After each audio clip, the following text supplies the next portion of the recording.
At some point, I stopped waiting for Mama to come back.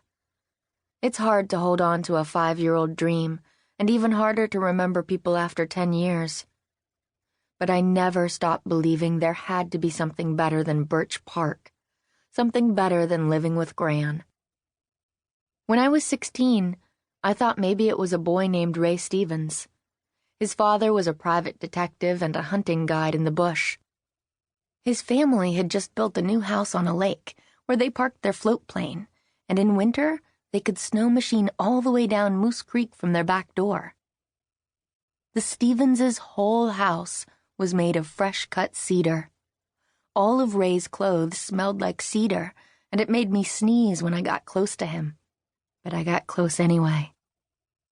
Cedar is the smell of swim team parties at their house and the big 8x10-inch Richard Nixon photograph that hung in the living room.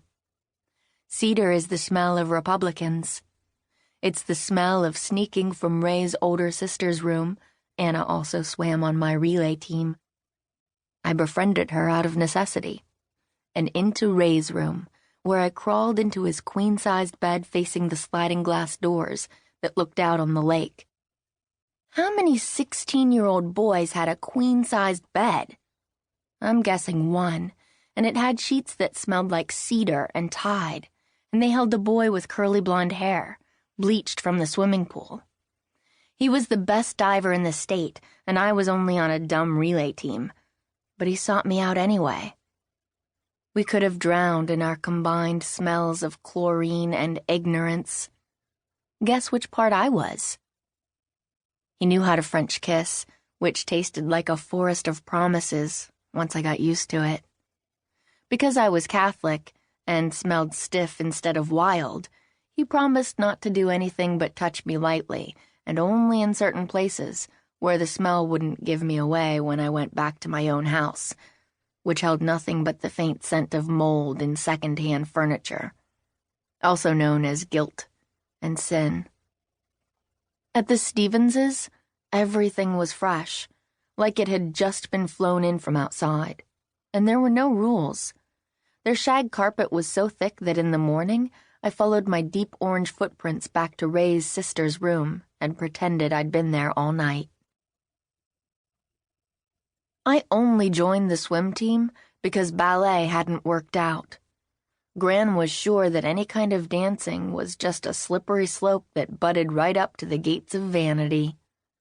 In her opinion, there was nothing worse than being vain. Lily and I paid for our vanity, little by little.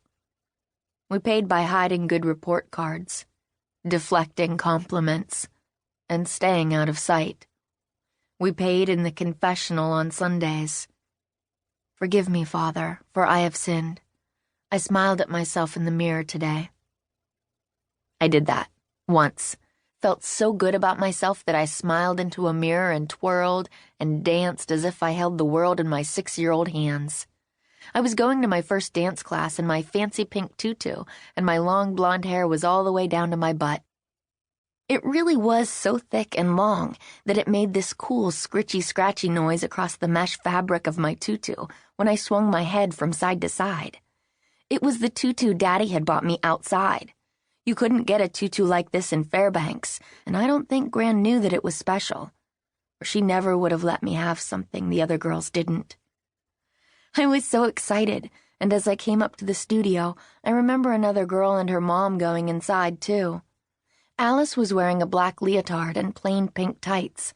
I could tell she was jealous, eyeing my tutu as she held open the door to let me in, and her mother said, "You have the prettiest long hair I've ever seen." "I know, I'm pretty all over," I said to her, without a second thought. Alice's mother smiled at me, but then her face changed quickly as Gran's fingers gripped me by the arm and yanked me inside. I didn't even have time to wonder what I'd said that was wrong. Gran marched me into the bathroom and said through gritted teeth, "Oh, you think you're something special, do you?" She pulled a huge pair of orange-handled scissors out of her bag, as if she carried them around waiting for moments just like this. They looked like a bird with a silver metal beak, and they were loud. I can still hear the sound of my hair being chopped off with just a few mad snaps of the bird's jaws. Then Gran made me walk out of the bathroom and go take my place on the piece of tape that Miss Judy put on the floor marking my spot. Nobody looked right at me, but there were mirrors on every wall, so I could see their sideways glances. I could also see my hair sticking out in all directions, as if it had been caught in a lawnmower. No more swishing for me. I never went back to that class, and Gran never mentioned it again. Even after all these years, I know that a stroke of good luck, like a rich, popular boyfriend whose family likes you, means you just have to hold your breath and hope it lasts, and never, ever brag or feel too good about yourself.